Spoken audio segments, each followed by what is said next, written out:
March 27th, 1943, 1,320 hours, Longstop Hill, Tunisia. From his defensive position, Oberst Heinrich Miller watched the dust cloud resolve into armor. Through his binoculars, the distinctive, almost archaic shapes of British tanks emerged from the heat haze. Churchill heavy infantry tanks, German intelligence briefings, backed by the stunning victories of the past 3 years, had dismissed these as obsolete designs. They were too slow for modern, fluid warfare, equipped with what were considered inadequate guns. His anti-tank crews were veterans, their weapons positioned with lethal precision, covering the approaches in overlapping, interlocking fields of fire. The German doctrine was proven. The Churchills would have to advance up the exposed slope directly toward his guns, presenting their frontal armor at ranges where penetration should be. By all calculations, a certainty, the first Churchill lumbered into effective range at 800 meters.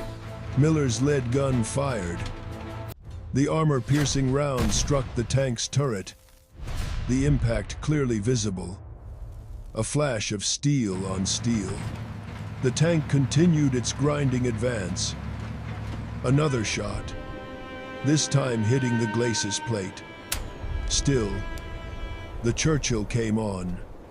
A third shot, then a fourth. Each one struck home.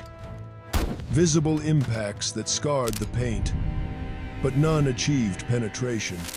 The British tank reached 500 meters. Then 400, methodically, impossibly, climbing the rocky slope, while German shells struck it repeatedly, uselessly. A cold recognition settled in Miller's stomach. This wasn't supposed to happen. His 50mm anti-tank guns were more than adequate against most Allied armor at these ranges. The Churchills should be burning wrecks, their crews dead or bailing out. Instead, they were returning fire with their 6-pounder guns, weapons that might not be powerful by German standards, but were lethally effective against his unarmored anti-tank positions. "It's impossible," he muttered. "It should be burning already." But it wasn't burning. None of them were. The entire column of Churchills was advancing through a wall of fire that should have stopped them cold. Their thick, uncompromising armor was simply defeating rounds that would have shattered lighter tanks. Miller watched, his tactical world crumbling, as the lead Churchill reached his forward positions. It crushed a machine gun nest under its massive tracks and began engaging his anti-tank guns at point-blank range.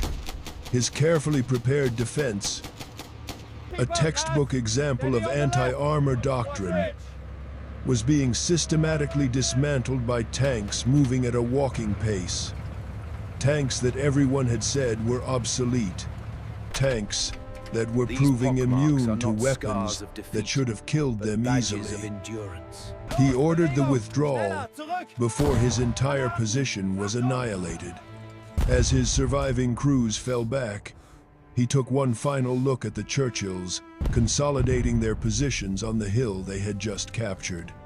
The tanks were scarred and scorched, bearing the evidence of dozens of hits, but they were intact and operational.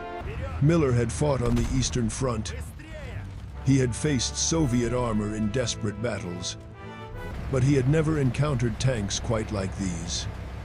Slow, ungainly, defiant things that simply refused to die. This battlefield shock in Tunisia was born from a moment of national desperation 3 years earlier. When Winston Churchill became Prime Minister in May 1940, Britain faced a military crisis that threatened its very survival. The army, shattered in France, had abandoned most of its heavy equipment during the Dunkirk evacuation. This act saved the men but sacrificed the materiel, creating an armor vacuum across the British Isles. With invasion seeming imminent, tank production was wholly inadequate for rebuilding the armed forces, and existing designs were proving fatally inferior to German armor in combat. Britain needed new tanks immediately, but lacked the time for careful, multi-year development programs. The first Churchills emerged from factories in June 1941. Barely a year after the specification was issued, they were, without exaggeration, disasters. Engines overheated catastrophically. Transmissions failed. Tracks broke. Electrical systems malfunctioned. The tanks could barely move, much less fight. British tank crews who received them were appalled. The Churchill was slower than an infantry walking pace, broke down constantly, and mounted a gun that was already obsolete. These tanks seemed to embody everything wrong with rushed wartime production: inadequate testing, compromised design, and desperate improvisation, producing a weapon that was arguably more dangerous to its own crews than to the enemy. British military leadership seriously considered canceling the entire program and focusing resources on other, more promising designs. But in the desperate calculus of 1941, Britain's options were fatally limited. It was at this critical juncture that Prime Minister Winston Churchill personally intervened, insisting that the tank bearing his name would not be abandoned. This decision has often been portrayed as one of personal pride, a stubborn refusal to accept a namesake failure. But to dismiss it as mere ego is to misunderstand the strategic reality Britain faced. The Prime Minister, a student of war, recognized a fundamental truth that the tank's critics missed. The dazzling German blitzkrieg was a doctrine of rapid exploitation, but Britain's path to victory would not be one of swift maneuver. It would be a brutal, grinding return to a fortified continent. Britain would need a siege engine, a land battleship, capable of weathering the storm of prepared defenses and leading infantry through the killing zones. The concept of the Churchill, a massively armored, trench-crossing infantry support tank, was strategically sound, even if the initial execution was a mechanical nightmare. Churchill was making a profound, long-term bet that armor and survivability would, in the end, matter more than speed. He ordered a comprehensive redesign to address the mechanical failures while maintaining this core concept. The directive was clear: make it work. Engineers at Vauxhall Motors, the lead producer, were now under immense pressure. Day and night, they didn't just patch the problems, they systematically re-engineered the tank's vital systems. The cooling system, which had been so prone to overheating that crews would fry eggs on the engine deck, was redesigned with improved radiators and better airflow. The transmission, which frequently failed under the strain of the tank's immense weight, was strengthened with heavier components and superior lubrication. The tracks, which snapped under pressure, were widened and reinforced. The entire electrical system was simplified and better protected. This was not a minor refit. It was a rescue operation for an entire weapons platform. By mid-1942, the Churchill Mach II emerged, incorporating these improvements. It was not perfect, far from it, but it was reasonably reliable. It was functional enough for combat. The one aspect that had never required a redesign, the one feature that justified the entire gamble, was its armor. The frontal armor was up to 152 millimeters thick, In the context of 1,942, this was almost unbelievable, making it the most heavily armored British tank and, crucially, better protected than the vast majority of German tanks it would face. This armor was well sloped on the turret and substantial on the hull. Against the standard German anti-tank guns of 50mm or smaller caliber, the Churchill was effectively immune at normal combat ranges. Even the newer German 75mm guns that equipped the formidable Panzer IVs struggled to penetrate the Churchill frontally at ranges beyond a few hundred meters. This single statistic changed the tactical equation. The Churchill could absorb punishment that would vaporize other Allied tanks. Its gun, however, remained problematic. The original 2-pounder was hopelessly inadequate by 1942 standards. The upgrade to the 6-pounder improved matters, giving it a decent anti-tank punch at close range, but it still left the Churchill undergunned compared to German tanks fielding high-velocity 75mm or the legendary 88mm weapons. British doctrine was forced to accept this limitation, a choice born of necessity. The Churchill was officially classified as an infantry support tank. Its primary mission was not to hunt other tanks.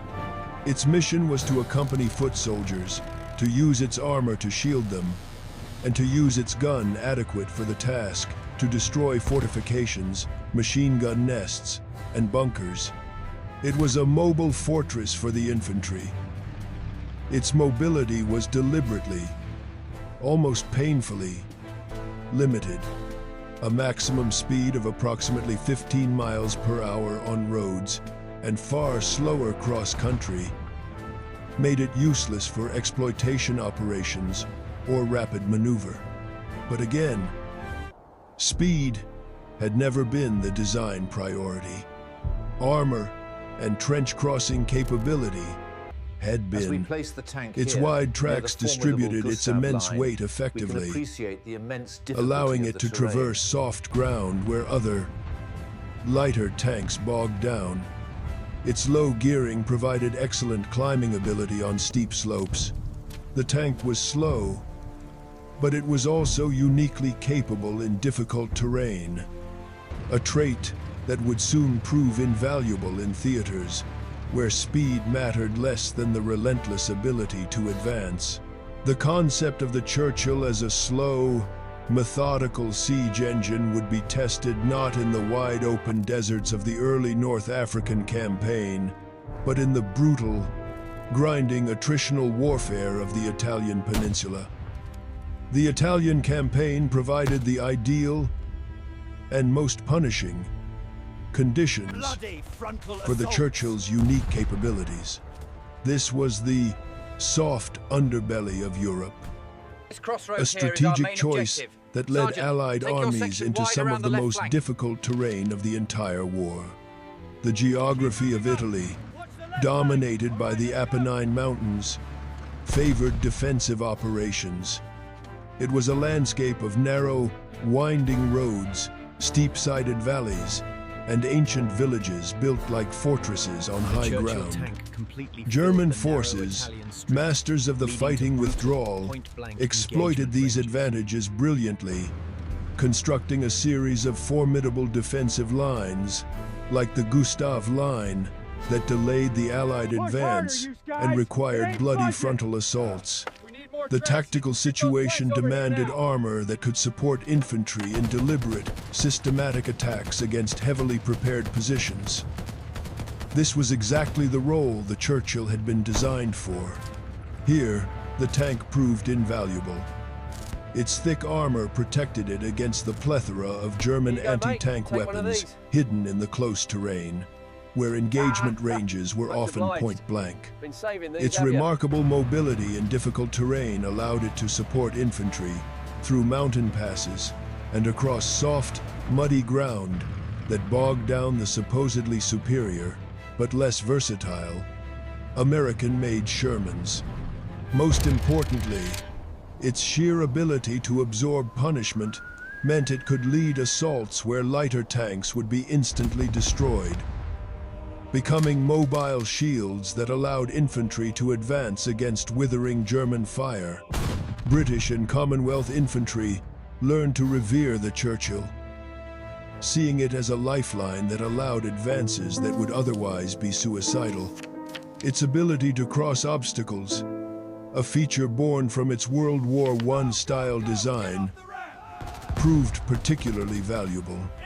The Churchill could cross wider trenches, ford deeper rivers, and climb steeper slopes than any other Allied tank. This capability frequently allowed British forces to attack positions that German defenders had assumed were protected by terrain, creating tactical surprise when Churchills appeared in places where German intelligence insisted tanks could not operate. One engagement near the infamous Monte Cassino demonstrated the Churchill's endurance dramatically.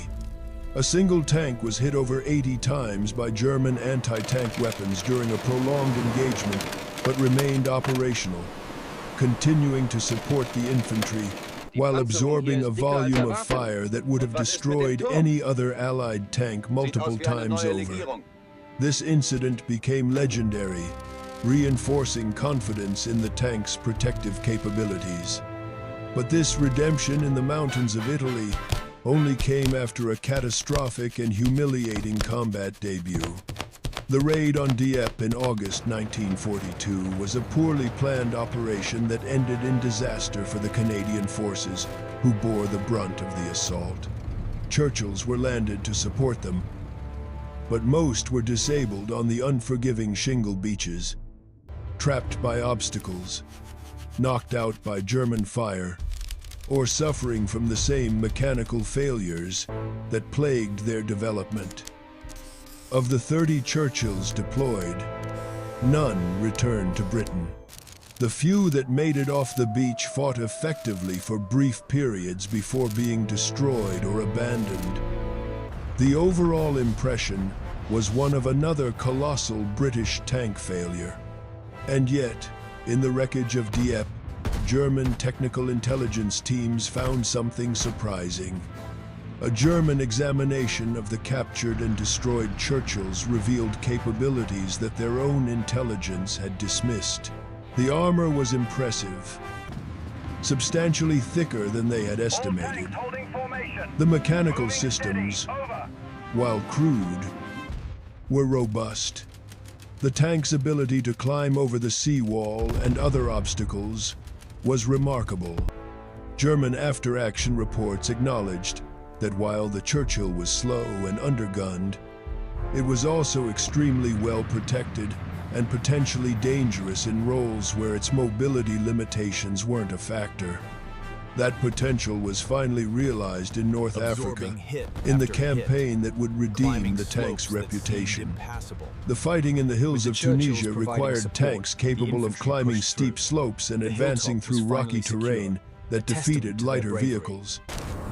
The Churchills proved ideal. Their excellent armor protected against German anti-tank guns. Their low gearing allowed them to climb slopes that American Shermans couldn't negotiate, and their reliability, vastly improved since Dieppe, allowed for sustained operations. The Battle of Longstop Hill, which had so shocked Oberst Heinrich Miller, became the Churchills' defining moment. British infantry advancing up the steep, rocky slopes faced German positions that commanded excellent fields of fire. Lighter tanks simply could not provide adequate support, but the Churchills advanced steadily, absorbing hit after hit while climbing slopes that had seemed impassable, providing the mobile cover that allowed the infantry to advance and take the objective. German defenders at Longstop and subsequent battles developed a genuine, grudging respect for the Churchills. Their own intelligence reports were hastily rewritten, describing them as extremely heavily armored and difficult to destroy. The Obsolete tank was now a formidable opponent, By June 1944, as Allied forces stormed the beaches of Normandy, the Churchill had evolved from a mechanical disaster into a proven, mature weapon system.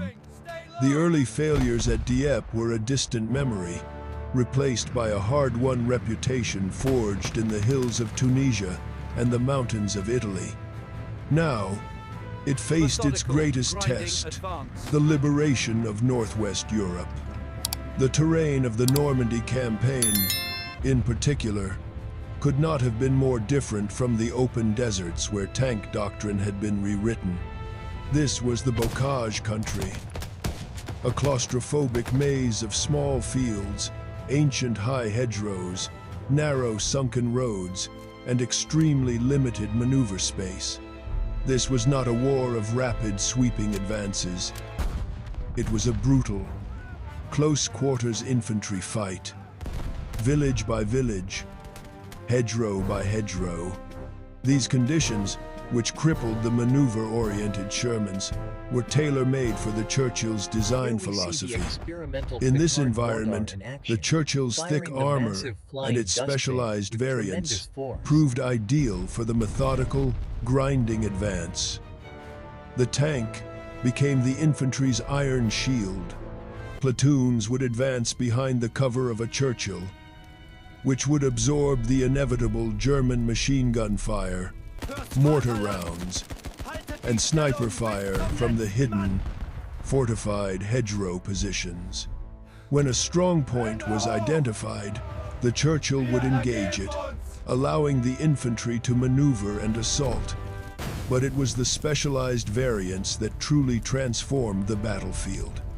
The AVREs, Armored Vehicle Royal Engineers, demolished fortifications with their massive petard mortars, while the terrifying Churchill Crocodiles cleared stubborn defenders from bunkers and villages. The psychological impact of the Crocodile, in particular, proved to be a decisive weapon.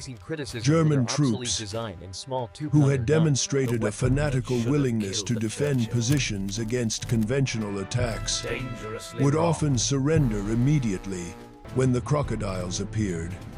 The weapon's effectiveness came not just from its lethality, but from the primal terror it produced, breaking defensive positions through psychological shock. This new reality was reflected in the complete reversal of German intelligence assessments. The initial reports from 1941 and 1942, which had dismissed the Churchill as an obsolete design, too slow, inadequately armed, and presumably vulnerable, were now dangerously wrong. Those assessments reflected a pre-war doctrine that prioritized mobility and gunpowder over raw protection. By that standard, the Churchill was indeed obsolete. But combat experience had forced a painful reassessment. German anti-tank crews in Normandy discovered what their comrades in Tunisia had learned. Their standard 50mm guns were useless against a Churchill frontally. Even their much-vaunted 75mm guns, like those on the Panzer IV and Stooge assault guns, struggled to penetrate the tank's thick frontal armor at anything but dangerously close ranges.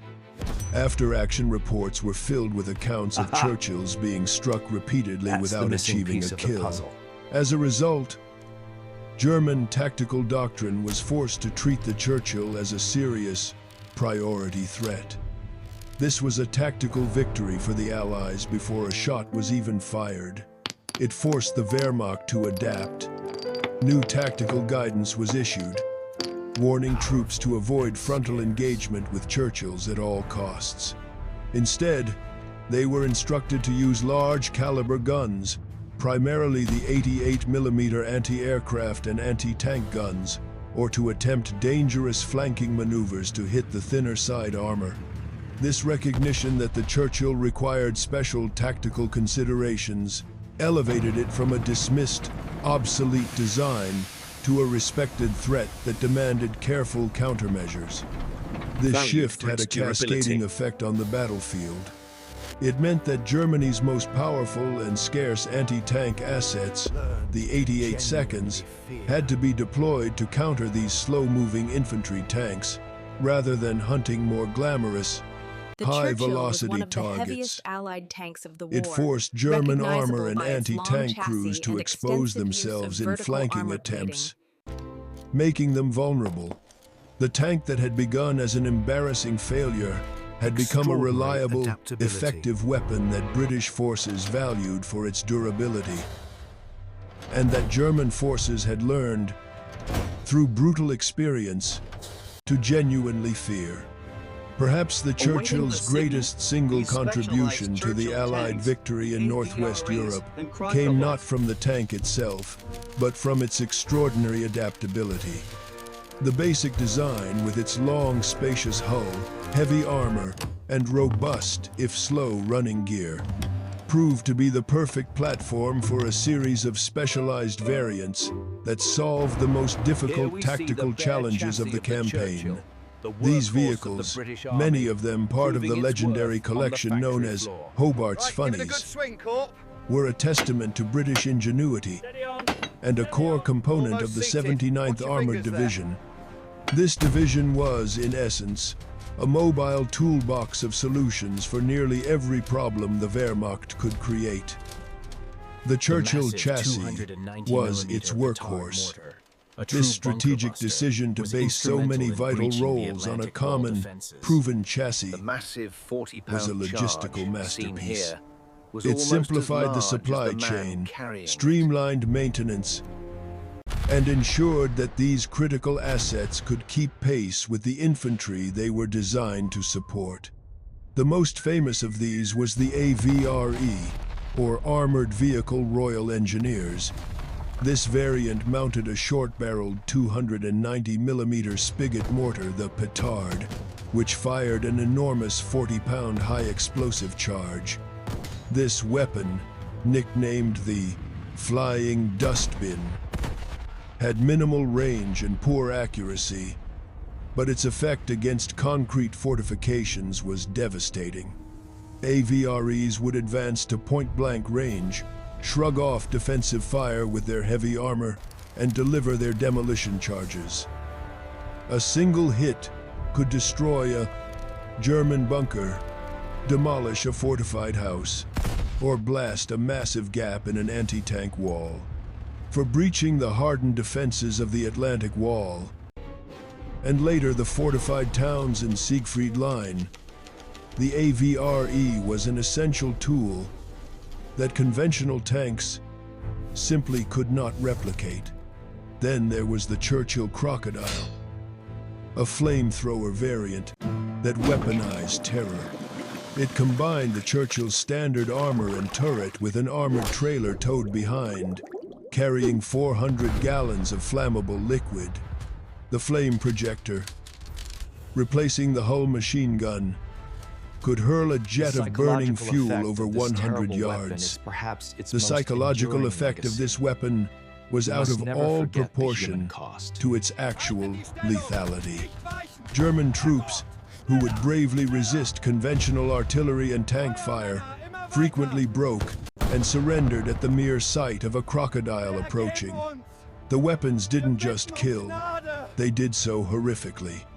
In the brutal, close quarters fighting in the bocage, and later in the battles for fortress cities like Brest and during the Rhine crossings, crocodiles were used to clear fortified positions, tunnels, and bunkers where defenders refused to surrender.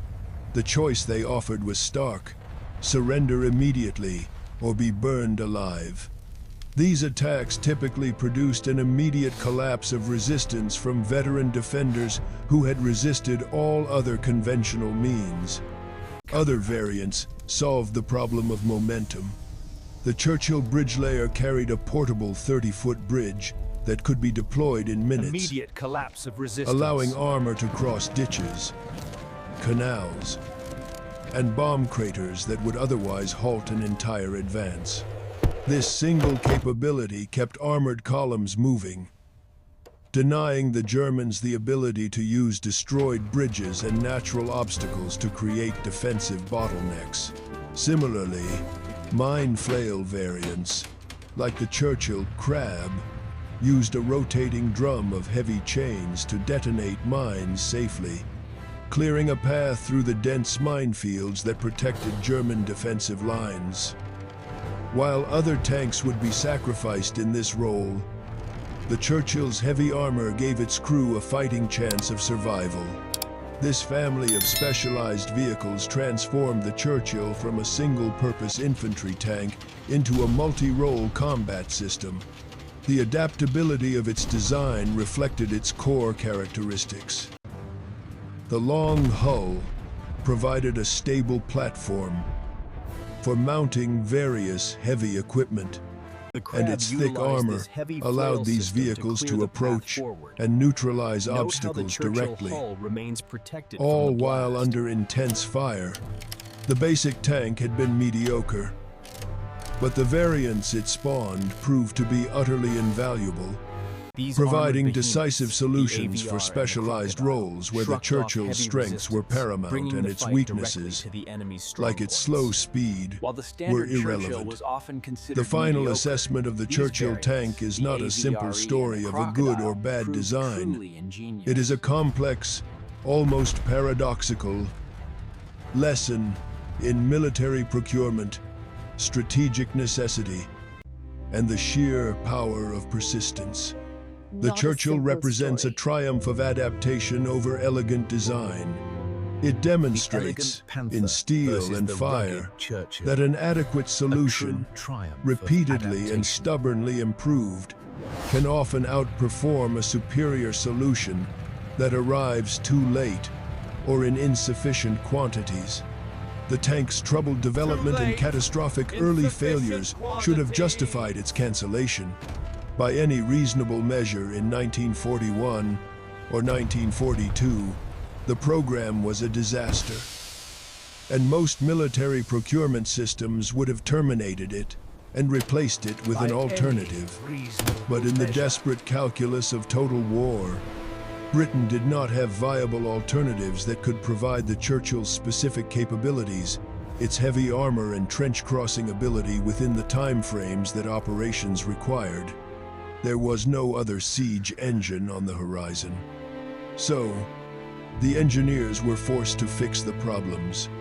They improved the design, they developed the specialized variants, and they gradually, painfully, transformed a national embarrassment into a functional, reliable weapon system. The combat record ultimately validated this persistence. From the hills of Tunisia to the rubble of the Third Reich, Churchills participated successfully in every major British operation. They were the iron shield that protected infantry during advances through terrain where other, faster tanks simply could not operate effectively. They were the battering rams that destroyed fortifications conventional weapons couldn't reduce. And they were the survivors, absorbing levels of punishment that would have destroyed lighter vehicles and their crews. This survivability was not just a technical statistic, it was a profound morale booster. The psychological impact of the Churchill equaled its physical capabilities. British infantry fighting behind its armor knew they had protection that would absorb the worst of the defensive fire, giving them the confidence to advance. Conversely, German defenders facing Churchills knew they were engaging a heavily armored target that would not be easily destroyed. This mutual recognition, British confidence, and German concern created a tactical dynamic that favored Allied operations, even when the Churchill's actual combat performance was merely adequate. The lesson of the Churchill was not that slow. Heavily armored tanks were a superior design philosophy. That debate had been settled by the fluid, maneuver-based blitzkrieg.